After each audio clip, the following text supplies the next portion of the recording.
jurídico disso é ele, Walter Mairovich, colunista, jurista, que está de olho. Ele estava me mandando mensagem aqui, Fabiola, isso é uma questão jurídica gravíssima, forte. A gente quer entender qual é o risco dessa delação ser cancelada. Será que esse é o objetivo? Será que esse é o desejo? O que está por trás? Isso é uma estratégia jurídica, o vazamento de áudios?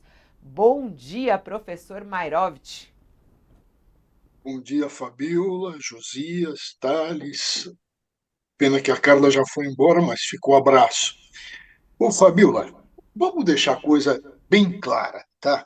Vamos imaginar que você vá comprar um automóvel do Josias, tá?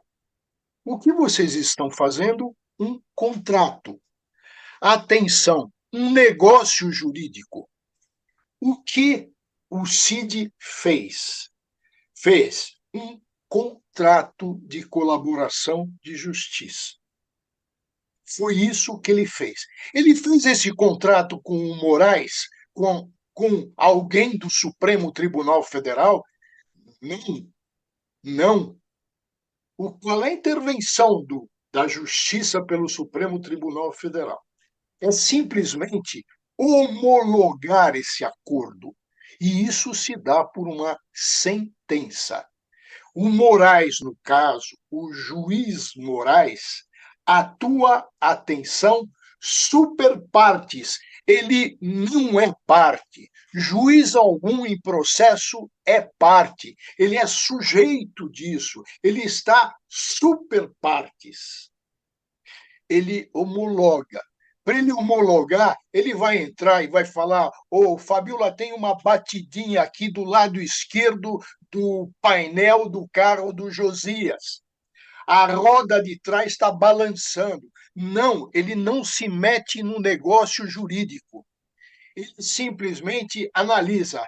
As partes são capazes, o objeto é lícito, do contrato, ou seja, o consentimento existe. Só isso. A partir do momento que o contrato tem agente capaz, objeto lícito, não tem nenhuma irregularidade formal, ele homologa.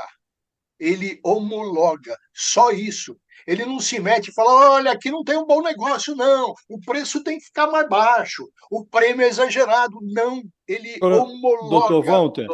doutor Walter, para aproveitar o seu didatismo, só para a gente entender com clareza, esse acordo já foi homologado, né? E as investigações, em certa medida, estão escoradas, alguns pontos da investigação estão escoradas nesse acordo de colaboração premiada do Mauro Cid. O ministro Alexandre de Moraes é o relator. Ele homologou. Aí vem um incêndio. Olha, há um incêndio na investigação. Áudios que mostram que o delator, uma das peças-chave do inquérito, está dizendo que foi pressionado para mentir na Polícia Federal, está me chamando de juiz ditador, manda prender, manda soltar, não importa a lei sou eu. Ele apenas observa ou ele pode entender a sua explicação. Ele homologou e não é parte do cumprimento do acordo, né? Mas ele vai emitir as suas sentenças a partir do inquérito da Polícia Federal. Ele tem que, por exemplo, ele quer saber o que está acontecendo, ele teria que oficiar a Polícia Federal, para a Polícia Federal ouvir o Mauro Cid, qual é o tipo de interferência que ele pode ter a partir do incêndio. Estamos falando de um incêndio. Ou ele tem que observar e ficar passivo? Isso é interessantíssimo, Josias. E daí toda uma confusão que ocorre. Veja, ele é juiz. Quem interferiu aí? Foi um acordo feito entre o Mauro Cid e a Polícia Judiciária. Quem fiscaliza isso é o Ministério Público. O Alexandre de Moraes não é Ministério Público, ele é um juiz. A figura dele é neutral. Ele está assistindo o incêndio, ele cruza os braços e continua a assistir porque ele precisa ser provocado. Ele não pode ter esse tipo de iniciativa. Atenção, A Carla falou, não é o Alexandre de Moraes, ele botou outro lá. Não, não, o Alexandre de Moraes. O outro é o nada, o outro é um preposto. O desembargador que vai atuar é um preposto. Ele está agindo com base no quê? Na autoridade do Moraes, na competência do Moraes. Ele é um zero sem o Moraes. Ele é um posto do Moraes. Quer dizer, por esse raciocínio, então, professor, quem deveria estar intervindo agora, neste momento, é o Procurador-Geral da República, Paulo Gonet. Olha, que conversa é essa, não é? Polícia Federal, chame esse personagem, vamos esclarecer que história é essa. Esse seria o procedimento? Sim, porque o que é o Gonet? É ele que vai ser o destinatário disso. Ele tem interesse na rigidez disso. Falou, que história é essa? Polícia Judiciária, pelo seu agente competente, vai postular rescisão disso?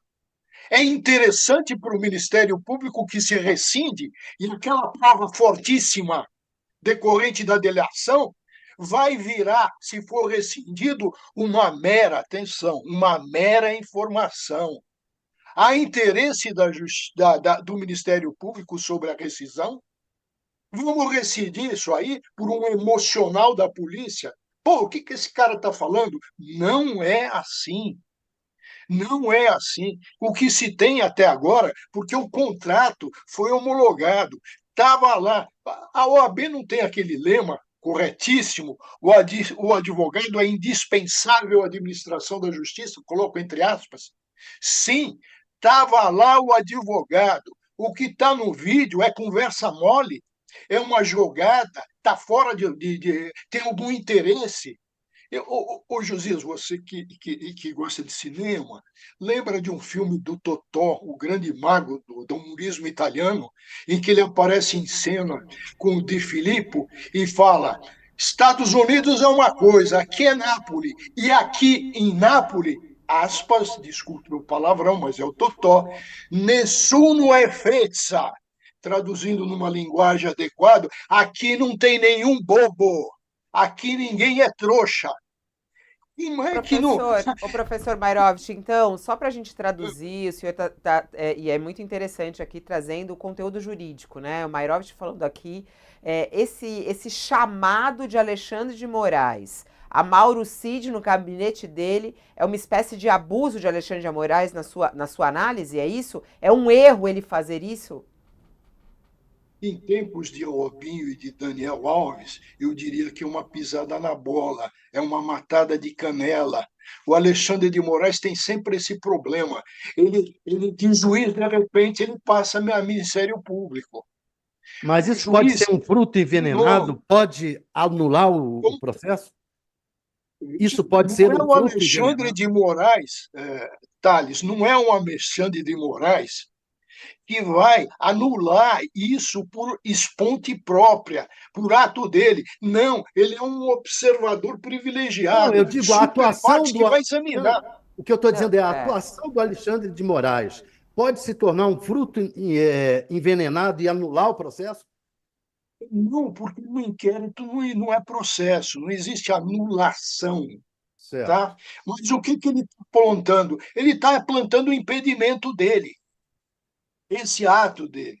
Quando se pedir, e se for o caso, a rescisão, se vai verificar o motivo para a rescisão, porque o ato está válido. Então, aí sim entra o Alexandre de Moraes. Olha, tem rescisão, a polícia está pedindo.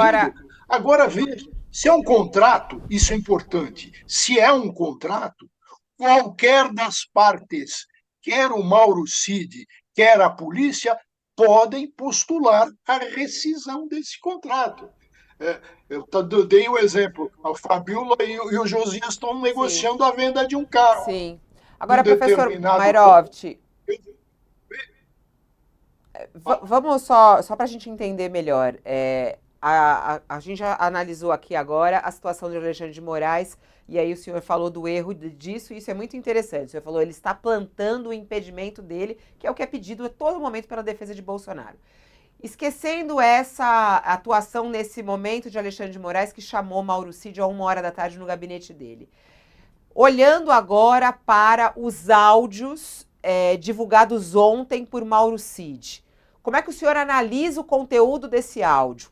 A crítica que Mauro Cid faz nesse áudio à Polícia Federal e ao próprio Alexandre de Moraes. Isso pode complicar para Mauro Cid? Qual é a gravidade desse áudio na sua análise? Vamos colocar. Juridicamente, eu opino e é assim. O que tem por trás disso, vocês que conhecem a política, que são especializados nisso e que estão tendo informações, que devem saber o que tem atrás disso, qual é a jogada que tem atrás disso. Porque, juridicamente, existe um contrato válido, o Mauro Cid estava assistido por advogado, que não iria deixar haver coação, aquilo que está no áudio, e que ele diz, olha, eu fui forçado, eu fui conduzido, a polícia queria que eu dissesse o que eles quisessem. Isso, será que o advogado teria admitido? Evidentemente que não, não. Isso não vai anular a delação, porque ele estava lá representado. Isso tem que ser analisado. Agora, uma coisa importante, importantíssima. A partir do momento que ele diz tudo isso, olha, eu estava com a polícia e aconteceu, teve essa discussão com a polícia e tal. Ora, a discussão, um acordo existe. Se a polícia o chama posteriormente, ele fica lá 9 horas, ora, eu estou comprando um carro. Olha, você está dizendo que o teu carro está bom. Eu estou vendo aqui que tem uma peça aqui que está saindo óleo. Como é que é essa história? Isso é normal numa relação contratual. É normal em sede de colaboração de justiça, a polícia judiciária fala, não, essa história é para cima de mim, não. É normal esse tipo de diálogo. Agora, se ele entende isso como coação, como condução, e joga uma crítica ao Alexandre de Moraes, que já está tudo pronto, não é o Alexandre de Moraes que vai julgar o mérito sobre atestado falso de vacina, sobre o golpismo, mas sim o colegiado, com base numa acusação, no devido processo. Ele vai ser no devido processo, ele vai voltar sob o crivo do contraditório, a ser ouvido, a ser reperguntado pelas partes. Então, o que existe nesse áudio... Assim, a gente tem que pensar... o que existe nesse áudio, vai lá, pode falar, desculpa, professor. Não pode sair do jurídico. O que existe nesse áudio, na realidade, é uma plantação que foi dada, que a gente vai descobrir daqui a pouco o que é, são pressões. Sabe o que se faz na Itália?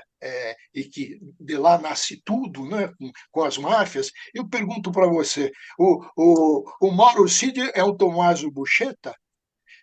O que acontecia com o Tommaso Buscetta quando ele foi colocado em liberdade? Ele ficou sob a proteção policial. Ninguém sabia onde era a casa dele, onde ele estava. Para quê? Para evitar esse tipo de coisa que está acontecendo agora. Alguém plantar. Não, ele fica lá, e o Brasil não tem essa experiência ainda. Ele fica lá como o quê? Como uma proteção de testemunha, uma proteção de quem falou. Ele fica blindado. O professor Mairovich está indignado aí. O pessoal está comentando aqui, até um ponto que o senhor mesmo já tratou, o Rafael Souza mandou aqui já 2 superchats.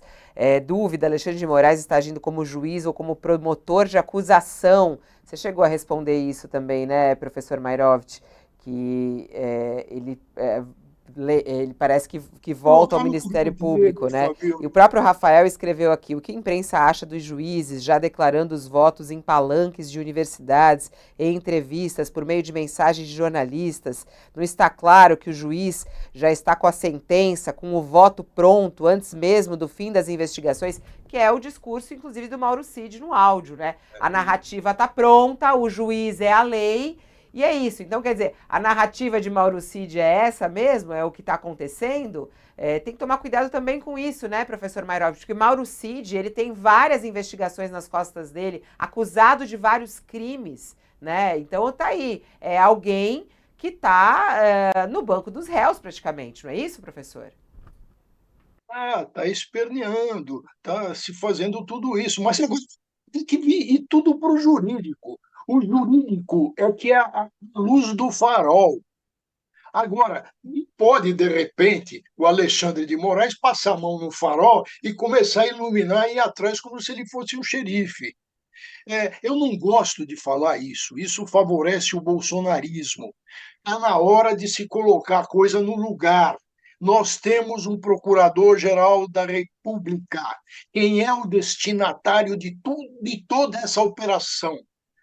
De todo esse inquérito, dessa apuração, é o Alexandre de Moraes? Resposta: não é o Alexandre de Moraes. É o Gonê. É o Gonê que tem que interferir, tem que chamar.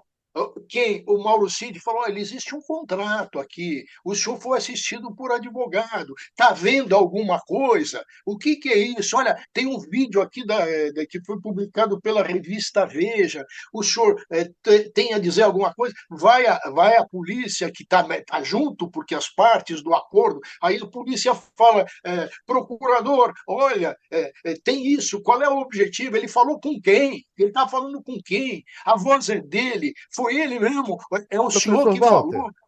Professor Walter, uma dúvida. Se for comprovado que o Bolsonaro, por exemplo, está por trás dessa gravação, isso pode ser caracterizado como uma tentativa dele interferir na justiça e, portanto, ensejar a prisão temporária dele? Sem dúvida, se provado isso, a prisão dele, a prisão cautelar dele, que ele não parou de dar o golpe até agora, na minha visão, tá? Eu já escrevi sobre isso. A prisão dele e até o Supremo já respondeu que não há clima, não respondeu para mim, evidentemente, mas falou depois não há clima, então aí passa a ter clima na visão do Supremo, e clima para ver se na realidade e não é o Supremo que vai. Isso é importante, Thales. Não é o Supremo que vai canetar e dar a prisão. Alguém precisa provocar. O Supremo tem que examinar com imparcialidade. Olha, está aqui por trás o Bolsonaro, a necessidade disso. Então, tudo tem que ser feito, o judiciário, com a maior isenção. O judiciário não é parte. O judiciário tem que assistir, olha, tem um contrato. Vocês querem rescindir um contrato? Então rescinda. Eu vou verificar, vou analisar. Agora, nem pode sair a campo, de repente, veja, o Moraes, do gabinete dele, chama esse cara aí, você vai ouvir. Você, juiz auxiliar, você vai ouvir. Então, veja que é a mesma pessoa, não é outra pessoa, não é o desembargador, é o Moraes pelo desembargador que está lá. Isso é grave, é intromissão. Voltando à compra e venda do automóvel, aqui que nós estamos brincando e imaginando. E nessa compra e venda, você, Thales, que é terceiro, vai chegar lá, olha aqui, vamos decidir aqui se vai ter essa venda ou não vai ter essa venda, o que está acontecendo. Pergunta-se, mas o senhor é parte no contrato, o senhor é parte no negócio jurídico, ministro Moraes, Vossa Excelência é parte nisso?